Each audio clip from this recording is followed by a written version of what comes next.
ನನಗೆ ಸಚಿವ ಸ್ಥಾನ ಸಿಕ್ಕೇ ಸಿಗುತ್ತೆ, ಸಚಿವ ಸ್ಥಾನ ಸಿಗುವ ವಿಶ್ವಾಸ ಇದೆ ಅಂತ ಹೇಳಿ ಶಾಸಕ ಪ್ರಸಾದ್ ಅಬ್ಬಯ್ಯ ವಿಶ್ವಾಸವನ್ನ ವ್ಯಕ್ತಪಡಿಸಿದ್ದಾರೆ. ಜೂನ್ 20ರ ನಂತರ ಎರಡನೇ ಪಟ್ಟಿ ಬಿಡುಗಡೆ ಆಗುವಂತಹ ಸಾಧ್ಯತೆ ಇದೆ. 30 ವರ್ಷದಿಂದ ಕಿತ್ತೂರು ಕರ್ನಾಟಕ ಭಾಗದ ದಲಿತ ಶಾಸಕರಿಗೆ ಆದ್ಯತೆ ಸಿಕ್ಕಿಲ್ಲ ಅನ್ನುವಂತಹ ತೊಳಲು ಒಂದ್ ಕಡೆ ಇದೆ. ಹೀಗಾಗಿ ಈ ಭಾಗಕ್ಕೆ ಪ್ರಾತಿನಿಧ್ಯ ನೀಡಬೇಕು ಅಂತ ಹೇಳಿ ವರಿಷ್ಠರಲ್ಲಿ ಮನವಿಯನ್ನ ಮಾಡಿದೆ. ದಲಿತ ಸಮಾಜ ಕಾಂಗ್ರೆಸ್ ಪರ ಮತ ಹಾಕುತ್ತೆ, ಹೀಗಾಗಿ ನಮ್ಮ ಸಮಾಜಕ್ಕೆ ಹೆಚ್ಚಿನ ಆದ್ಯತೆಯನ್ನು ನೀಡಬೇಕು. ಹುಬ್ಬಳ್ಳಿಯಲ್ಲಿ ಶಾಸಕ ಪ್ರಸಾದ್ ಅಬ್ಬಯ್ಯ ಕೊಟ್ಟಿರುವಂತಹ ಹೇಳಿಕೆ.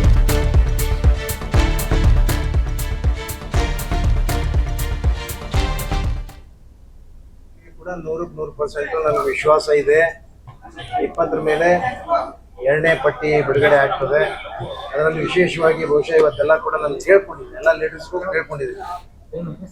ಈ ಒಂದು ಬೆಳಗಾವಿ ದಿವಸ ಅಂದರೆ ನಮ್ಮ ಈ 7 ಡಿಸ್ಟಿಕ್ ಏನು ಬರ್ತಾವ, ಈ ಭಾಗದಲ್ಲಿ ಶಂಕರಾನಂದ್ ಅವರ ಮಗ ಓಂ ಪ್ರಕಾಶ್ ಕಣಗಿಲಿ ಆದಮೇಲೆ ಇಲ್ಲಿವರೆಗೆ ಸುಮಾರು 30-32 ವರ್ಷದಿಂದ ಯಾರೊಬ್ಬರು ಕೂಡ ನಮ್ಮ ಕಮ್ಯುನಿಟಿಗೆ ಈ ಭಾಗದಲ್ಲಿ ಪ್ರಿಫರೆನ್ಸ್ ಕೊಟ್ಟಿಲ್ಲ, ಯಾರೂ ಆಗಲೇ ಇಲ್ಲ.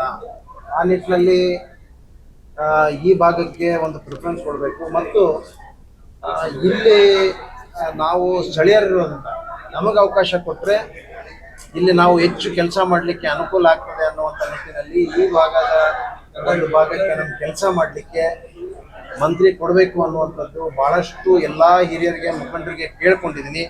ಅದು ನ್ಯಾಯಯುತವಾಗಿ ಇವತ್ತು ಈ ಭಾಗಕ್ಕೆ ಕೊಡಬೇಕಾಗ್ತದೆ.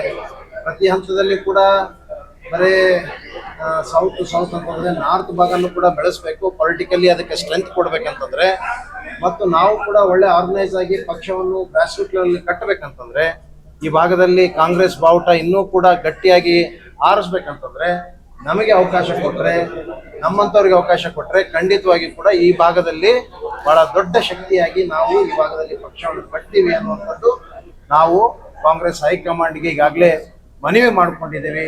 ಖಂಡಿತವಾಗಿ ಕೂಡ ನನಗೆ ವಿಶ್ವಾಸ ಇದೆ ಈ ಭಾಗಕ್ಕೂ ಕೂಡ. ಯಾಕಂದ್ರೆ ಹಿಂದೆಲ್ಲ ಧಾರವಾಡ ಜಿಲ್ಲೆ ಅಂತಂದ್ರೆ 2-3 ಮಂದಿ ಮಂತ್ರಿಗಳಿದ್ದಂಥ ಉದಾಹರಣೆಗಳು ಕೂಡ ಇದೆ. ಇದು